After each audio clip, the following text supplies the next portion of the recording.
ശരീരഭാരം കുറയ്ക്കൽ ഒരു വെല്ലുവിളി നിറഞ്ഞ പോരാട്ടമാണ്. കലോറി കുറവുള്ള ഭക്ഷണം കഴിക്കൽ, ഭാരോദ്വഹനം, പതിവായി നടക്കുക എന്നിവയെല്ലാം നിങ്ങളുടെ ഭാരം കുറയ്ക്കൽ യാത്രയുടെ പ്രധാന ഭാഗങ്ങളാണെങ്കിലും നിങ്ങളുടെ മാനസിക അവസ്ഥയും ഒരു വലിയ പങ്ക് വഹിക്കുന്നുണ്ട്.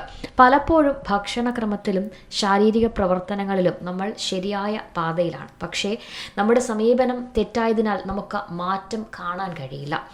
ഫിറ്റ്നസ് പരിശീലകരുടെ അഭിപ്രായത്തിൽ 5 ഘട്ടങ്ങൾ പാലിച്ചുകൊണ്ട് ഒരാൾക്ക് എക്സ്ട്രാ ലാർജിൽ നിന്നും എക്സ്ട്രാ സ്മോളിലേക്ക് മാറാമെന്നാണ്. ഒന്നാമതായി, വ്യായാമത്തെ ഒരു ജോലിയായി തന്നെ കാണുക. വ്യായാമം ചെയ്യുന്ന സമയത്ത് ഒഴിവുണ്ടോ എന്ന് ആരെങ്കിലും ചോദിച്ചാലും തിരക്കിലാണെന്ന് പറയണം. പിന്നെ ഇടയ്ക്കിടയ്ക്കുള്ള തൂക്കം പരിശോധന ഒഴിവാക്കുക. വെയിങ് മെഷീൻ നിങ്ങളുടെ സുഹൃത്തല്ല, മറിച്ച് ഒരു നുണയനാണെന്ന് കരുതുക.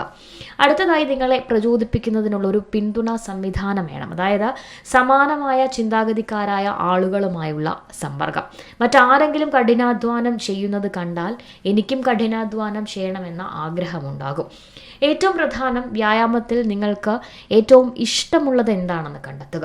നിങ്ങൾക്ക് ശരിക്കും ഇഷ്ടമുള്ള ഒരു ശാരീരിക പ്രവർത്തനം കണ്ടെത്തി അതിലൂടെ ശരീരഭാരം നിയന്ത്രിക്കാൻ ശ്രമിക്കാം.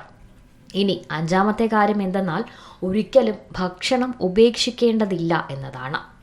News desk, C Malayalam news. ഏറ്റവും പുതിയ വാർത്തകളും വിശേഷങ്ങളും വിരൽ തുമ്പിലറിയാൻ സി മലയാളം ന്യൂസ് എല്ലാ ഡിജിറ്റൽ പ്ലാറ്റ്ഫോമുകളിലും ലഭ്യം.